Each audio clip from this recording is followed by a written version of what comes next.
Hanamkonda district అన్న నడిగూడ మండలం నడిగూడ గ్రామ సర్పంచ్ ఊర రవీంద్రరావు.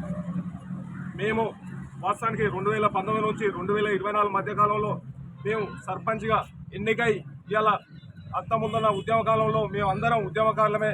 ఇలా మన అప్పుడున్న టీఆర్ఎస్ ప్రభుత్వం ఇలా సర్పంచులకు మంచి అవగాహన సర్పంచులకు ఇచ్చి గెలిపించి ఇలా వాస్తవానికి అప్పుడున్న ప్రభుత్వం ఎన్నో అభివృద్ధి పనులుగా భాగంగా నిధులించుకుంటూ ఇలా మమ్మల్ని దాదాపుగా అన్ని గ్రామాలకు ఇలా పల్లె ప్రగతి బలాలే కానీ ఇలా పల్లె ప్రగతి శ్మశాన వాటికలే కానీ విలేజ్ మొత్తం సీసీ రోడ్సే కానీ ముఖ్యంగా ఇలా అప్పుడున్న మన మహిళలు వాస్తవానికి బిందెలు పట్టుకొని నీళ్ళు లేని పరిస్థితుల్లో ఇలా కేసీఆర్ టైంలో ఇలా మా అదృష్టంగా భావిస్తున్నాం.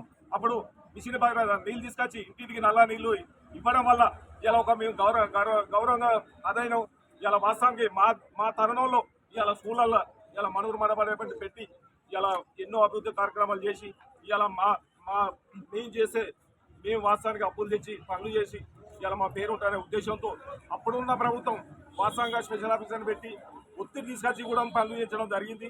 ఆ ఒత్తిడి వల్ల మీరు చేయకపోతే సస్పెండ్ చేస్తామని ఇబ్బందులు పెట్టి పరిస్థితుల్లో మేము వాస్తవానికి అప్పులు చేసి ఇలా చేయడం వల్ల ఇలా ముఖ్యమంత్రి గారికి డిమాండ్ చేస్తున్నాం. ఇలా రేపు మీరు ఏంటిది తెలంగాణ అవతరణ దినోత్సవానికి మీరు జెండా ఎత్తుమంటారు.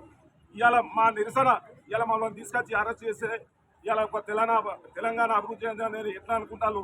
ఇలా దయచేసి ఇలా మా సర్పంచ్లకు ఇల్లు ఇయ్యక మా భార్య పిల్లలు రోడ్డుగా పడి ఆత్మహత్య చేసుకునే పరిస్థితి ఉన్నది కాబట్టి దయచేసి ఇలా మీరు మన్నించి మాకు ఇల్లు ఇవ్వాలని కోరుకుంటున్నాం. Thank you.